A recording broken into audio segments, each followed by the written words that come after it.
విలక్షణమైన నటనకి పరిపూర్ణమైనటువంటి రూపం కోటా శ్రీనివాసరావు గారు.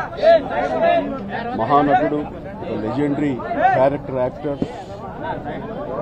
మా ఇద్దరి నట ప్రస్థానం కూడా ఒకే సినిమాతో ప్రారంభమైంది. ఇది ప్రాణం ఖరీదు.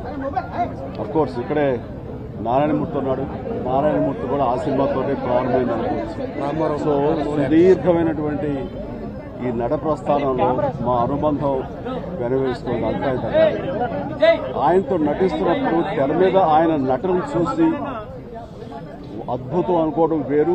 వ్యక్తిగతంగా 1-to-1 కూర్చున్నప్పుడు ఆయన చేసే చమత్కారాలు కానీ, చెప్పే జోకులు కానీ అవి ఆద్యంతో చాలా ఉత్సాహపరుస్తుంది. అంతే షూటింగ్ ఉందంటే కనుక ఇలా కోటా శ్రీనివాసరావు గారు ఉన్నారు, ఇవాళ చాలా హుషారుగా బాగుంటుందని ఉత్సాహంతో వెళ్ళేవాళ్ళం. అలాగా ఆయనతోటి ఒక అనుబంధం పెనవేసుకువెళ్ళింది. ఇంకా ఆయన చేయలేని క్యారెక్టర్, చేయని క్యారెక్టర్, మాట్లాడని యాస, మాండలికాలు లేవనే చెప్పాలి. అంతగా పరిపూర్ణమైనటువంటి నటన. నాటక రంగం నుంచి వచ్చి సినిమా రంగంలో తనకంటూ ప్రత్యేకమైన స్థానం ఏర్పరచుకున్నటువంటి గొప్ప నటుడు. ఆయనతోటి నాకు ఎన్నో సినిమాల అనుబంధం ఉంది. ప్రతి సినిమా ఒక్కొక్క అద్భుతమైనటువంటి నాకు ఒక ప్రత్యేకం. అండ్ అలాంటి మా కోటా శ్రీనివాసరావు గారు ఈ రోజున లేరు అనుకోవటం అనేది నిజంగా చాలా తీరైన లోటు.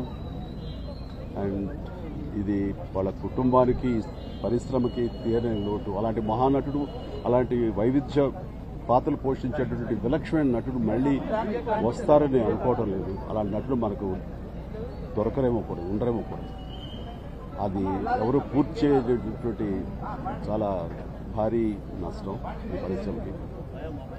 వారి ఆత్మనికి శాంతి చేకూరాలని భగవంతుని ప్రార్థిస్తూ వారి కుటుంబ సభ్యులకి ప్రతి ఒక్కరికి నా ప్రగాఢ సానుభూతిని తెలియజేస్తున్నాను.